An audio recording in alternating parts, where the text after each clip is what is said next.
We have a plutonium problem. This is Dragonfly, NASA's flying rover designed to explore Titan, the icy moon of Saturn, 1.5 billion kilometers away from Earth. And it will do it while being powered by the final few kilograms of a nuclear fuel currently left in the United States stockpile. Tucked inside this drone, nestled between thermocouples, there is a small 4.8 kilogram chunk of a man-made isotope, plutonium-238. And the United States is running out of this vital material. And the shortage has already affected NASA missions, like the Europa Clipper's mission to Jupiter's moon, where it will need to get by with the power provided to it with its solar panels, which will receive extremely low intensity light in the distant reaches of our solar system. Many at JPL believed Europa Clipper should have been powered by plutonium-238, but with the material in short supply, it was saved for missions like Dragonfly. This isn't good, it's quite bad actually. We really need more plutonium-38 to do cool science stuff, so what are we going to do about it?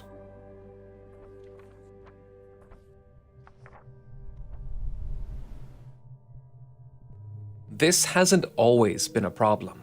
Some positive things did come out of the world's relentless race to expand nuclear weapon arsenals during the Cold War, like this, and even this. Deep within secretive processing facilities around the world in the 1950s, scientists began producing fissile plutonium-239 in vast quantities. The United States, Russia, United Kingdom, France, China, and Israel all developed nuclear weapons during this time. And in the process of refining and extracting weapons-grade plutonium, other isotopes emerged, useless for warheads and discarded as waste. Or so it seemed. NASA saw something different. What the military considered a byproduct, they saw as an opportunity. Among the leftovers were the ingredients to make plutonium-238, an isotope unlike its bomb-making counterpart. It doesn't sustain a chain reaction, but instead, it emits a steady, reliable heat. This isotope could be harnessed as a safe lifeline for spacecraft venturing into the darkest, coldest corners of the solar system. The only way to create this element is to bombard other elements with neutrons in a nuclear reactor. This isotope is differentiated from the one that leveled Nagasaki by just a single neutron. This single neutron difference changes plutonium from one of the most tightly controlled substances in the world to this. This wonderful material glows red hot, not for hours, not for days, not for weeks or months or years, but decades. A slow, consistent radiation of heat that halves every 88 years, and this heat can be used to generate electricity, but more on that later. Since its discovery as a power source, plutonium-238 has been vital to NASA's missions. First used in the Apollo lunar surface experiments, it later powered the Voyager probes, which are still transmitting from interstellar space. Cassini explored Saturn with its help. The Curiosity and Perseverance rovers roamed Mars with its heat. And now, Dragonfly will rely on it to explore Saturn's moon, Titan, keeping its instruments running in the extreme cold and providing the energy needed for powered flight on another planet's moon. So, why are we running out of this wonderful material? In 1988, with aging reactors and a nuclear weapons stockpile so large they could end the world instantly, the United States halted its production of weapons-grade plutonium. I think we can all agree this was a good thing, but this decision has hindered deep space exploration. With the shutting down of the K reactor in the Savannah River site, the US lost its ability to produce plutonium-238, forcing NASA to ration a dwindling supply of the valuable material. This problem became even worse when in 2010, the US stopped importing the isotope from Russia. So, a decade ago, NASA and the Department of Energy restarted its complex production. But with current production at just 550 grams per year, supply is not keeping pace with demand. So, what is NASA doing to address this problem? There are some alternatives if plutonium refining does not increase to meet demand. The first thermal generator tested by NASA in 1959 used polonium-210 as its nuclear source. A single gram of polonium-210 generates 140 watts of power. However, Its short half-life means its power output halves in just 138 days. The fastest ever journey to Mars took about the same time. During that time, the spacecraft would have to radiate that heat generated by the fuel to space. Losing half your power before you've even arrived isn't ideal, ruling it out of most space missions. The unique demands of space exploration gave rise to 3 primary engineering requirements for a nuclear fuel suitable for spacecraft. The first requirement is that the fuel must last long enough to power a mission without sacrificing energy density. This means the isotope's half-life should be between 15 and 100 years. Out of nearly 2,900 radioisotopes, this criterion reduces the options to just 22. Next, the fuel must only emit radiation that is easy to shield, ensuring the protection of both the spacecraft's sensitive instruments and any personnel handling it during preparation. This means of alpha, beta, and gamma particles, we want the material to only emit alpha particles, which generate more heat and are easily blocked. The alpha particles emitted by plutonium-238 are essentially helium nuclei traveling at 15% the speed of light and carrying 5 mega-electron volts of energy. As they collide with electrons and nuclei within the fuel, they release their energy as heat. But if emitted near the pellet's edge, the alpha particles are easily stopped by light materials. But it's not the only alpha emitter. Take curium-244. Its half-life of 18 years is a little short, but still within the acceptable range. Curium-244 was initially considered as a potential substitute due to its high power density, which is 5 times greater than that of plutonium-238, and it has a stable high-temperature oxide fuel form. But its higher gamma and neutron emissions, resulting from its higher rate of spontaneous fission, significantly increases the need for heavy shielding to protect both handlers and spacecraft equipment. Plus, producing curium-244 is far more difficult. The best way to create it is for plutonium-239 to capture successive neutrons and for it to decay into curium. This is expensive and impractical, so there is currently no infrastructure to produce it in the large quantities needed for space missions. Stability under extreme conditions is equally critical. The fuel has to withstand launch accidents and atmospheric re-entry. We don't use completely pure plutonium-238 in spacecraft. Instead, they rely on plutonium oxide pellets, which are encased in iridium shells to contain the material safely. Iridium was chosen because of its high temperature material properties, being strong and ductile even at 1000 degrees Celsius, allowing it to safely deform and contain the radioactive pellets in the event of an accident. In 1967, a plutonium generator was recovered from the Pacific Ocean after a failed launch of a weather satellite. Its plutonium-238 was reprocessed and successfully used in another mission. Similarly, during the Apollo 13 mission, the lunar module's generator sank intact to the ocean floor, where it remains safely contained, keeping some local fish warm. Finally, the fuel must be cost-effective and producible in sufficient quantities, using existing infrastructure like nuclear reactors. Gadolinium-148 is another great option, with a long half-life of 75 years with only alpha decay mechanisms. But the only way to produce it is to bombard targets with very high energy protons, requiring very expensive particle accelerators. So, to produce it in enough quantities, a much larger investment is needed. So, in short, plutonium-238 is just a miracle material that is perfect for space exploration. NASA has 2 options to tackle this supply and demand imbalance: either increase production or figure out a way to use current supplies more effectively. The current method of extracting electricity relies on the Seebeck effect.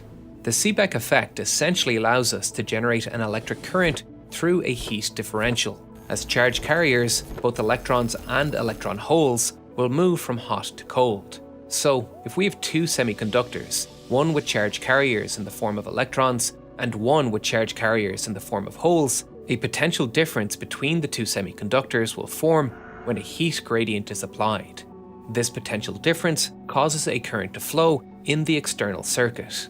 These 2 semiconductors need to be both thermally insulating to ensure this heat gradient is maximized, but also electrically conductive to maximize the current. These 2 material properties are typically linked. Copper is both a great electric and heat conductor, while iron is a poor electric and heat conductor. Having a single material that is a great electric conductor and a poor heat conductor is extremely rare. For this reason, two unique materials are used for the P and N-type semiconductors: lead telluride for the N-type and an alloy commonly called tags for the P-type, which is formed from tellurium, silver, germanium, and antimony. NASA has explored more efficient ways to generate electricity with the heat plutonium-238 provides, including the use of the Stirling cycle. This cycle operates by alternating compressing and expanding a gas in a sealed system, allowing heat to be converted into mechanical energy, which then drives a generator to produce electricity. NASA focused its efforts on developing an advanced Stirling engine, a highly efficient system designed to work in the vacuum of space and be able to survive the harsh vibrational forces of the launch. Traditional radioisotope thermoelectric generators only convert heat to electricity at an efficiency of only 6 to 7%. Stirling engines can achieve efficiencies of up to 30%. This would more than quarter the quantity of plutonium needed for these space missions. Unfortunately, in 2013, after a decade of development, NASA cancelled the Advanced Stirling Radioisotope Generator project due to technical issues with the piston, underestimated costs and schedules, and budget constraints. So, increasing production is the only option left. Production restarted in 2015, and while initial production was just 50 grams per year, to date the production level is 550 grams, with plans to raise that to 1.5 kilograms per year. The current production entails 3 different facilities in 3 different states. During the Cold War, the Savannah River site separated and produced 400 kilograms of neptunium. Its long half-life means it's still usable as a target even to this day. All of the plutonium in the future lunar landers and the Dragonfly mission will be made from neptunium made decades ago, stored in a site in Indiana. The neptunium, as a solution, gets transferred to the Oak Ridge National Laboratory. There, they distill the solution and precipitate the neptunium to create a metallic powder. This material is then carefully pressed into pellets and then encapsulated in aluminium to prepare it for irradiation. The encapsulation ensures that neptunium remains contained during its transformation in the reactor, maintaining safety and preventing contamination. Next, the encapsulated neptunium is placed inside a nuclear reactor, where it undergoes irradiation. Inside the reactor, the neptunium-237 nuclei absorbs neutrons to form neptunium-238. This isotope is highly unstable and quickly decays into plutonium-238 through beta decay. The reactor's neutron flux and duration of irradiation are carefully controlled to optimize the conversion rate and ensure the production of high-quality plutonium-238. After irradiation, the targets containing plutonium-238 are removed from the reactor and processed to extract the newly formed plutonium. This involves dissolving the irradiated material in acid and using chemical techniques to separate plutonium-238 from any residual neptunium-237 and other byproducts. The extracted plutonium-238 is then purified further to meet the rigorous standards required for use in space missions. Finally, it's converted into a ceramic oxide form, which is stable and suitable for use in radioisotope power systems and sent to the Los Alamos lab in New Mexico to be formed into the final pellets and placed inside the thermal generator. In 2011, when the Department of Energy started up the process, none of these facilities were ready for large-scale operation. They needed $90 million for modifications to existing facilities. All of this is simple in theory, and the overall process has been known since the Cold War, so why has it been so hard to build up the stockpile? Engineers and researchers are fighting a losing battle against unstable elements that are impossible to see. It's easy to write the diagram where neptunium simply turns into the right kind of plutonium by absorbing a neutron, but in reality, this is a statistical process. In the hot, messy, and energetic environment of the target, anything can happen. Neptunium might absorb one neutron and then split.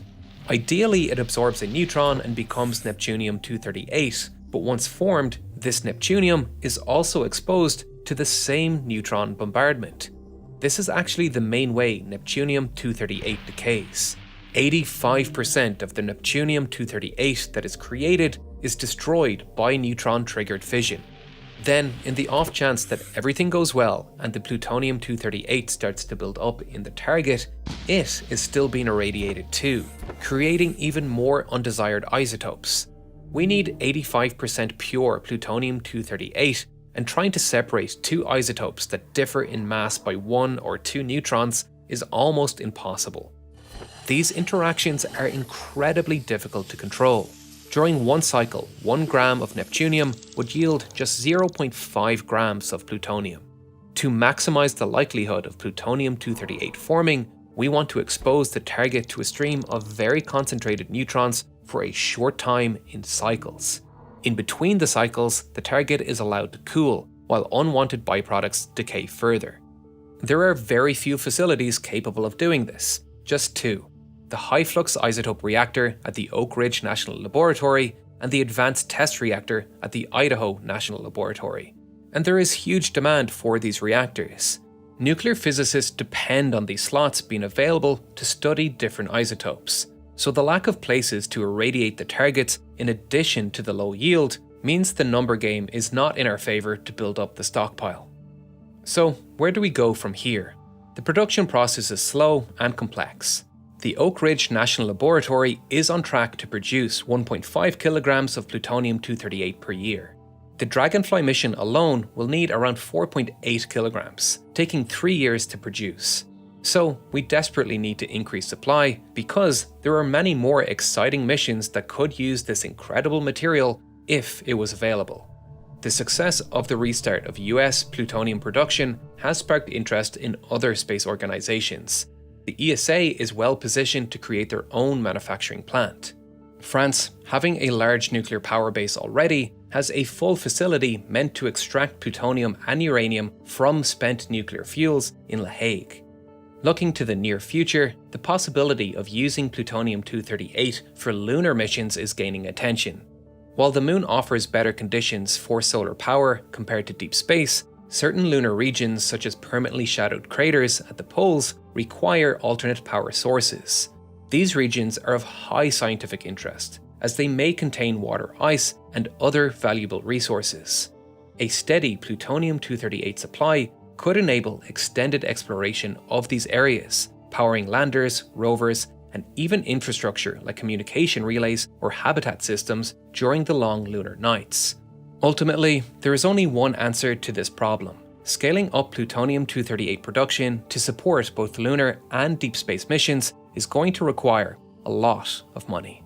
And do you know what else requires a lot of money? These videos. This is the very first video I ever made. It was basically free to make. I taught myself how to animate over the course of a long weekend and made this video. It's pretty crap by today's standards. You can see all the vector graphics I created getting pixelated because my settings were wrong. That's something the comment section taught me how to do. Over the course of 9 years, this channel has gotten more and more popular, and I have constantly reinvested money into improving its production quality. I worked with Mike, our now head of animation, for the first time on this video, and our animations immediately got better. We hired Stephanie as a producer around 6 years ago, who worked on Real Engineering before branching out to start Real Science. We hired a full-time editor around then, along with a full-time animator for Real Science. Then COVID hit, and we hired a bunch more animators and producers and audio editors. Once we could travel again, we began hiring camera crews and spending more money on travel expenses. We have gone from making cheap 2-minute videos to making 20 to 30-minute long documentaries 3 to 4 times a month. We continue to upload the vast majority of our work for our audience to view for free here on YouTube, and we want to keep it that way. We do get help from our audience that have the means to do so, but I'd rather give you something of value in return for your support. That's why Nebula exists. You can directly financially support this channel while getting access to new and exclusive content from not just me, but loads of your favorite creators. On Nebula, we upload exclusive extra cuts from our videos. That's what this little plus symbol means. You can go to your library page and sort by plus, and here's all of the plus content from Real Engineering and our sister channel, Real Science. Hours of additional interview segments and documentaries that didn't quite fit into the niche of engineering here on YouTube. You can also sort by originals, which are high-budget original programming funded entirely by Nebula with your support. And here, there are even more documentaries made by us that are exclusive to Nebula. Logistics of D-Day, the Battle of Britain, and Real Science's Becoming Human series.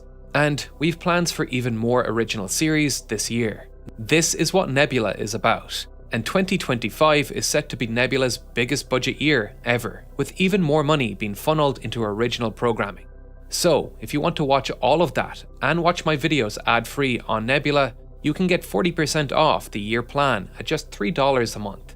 And what's even cooler, if you like it and want to share it with your friends and family, once a month, subscribers can share guest passes that provide 1 week of free access to Nebula, and they don't even need to provide any payment method, because we want to build a business you want to support, not one you forget you are supporting.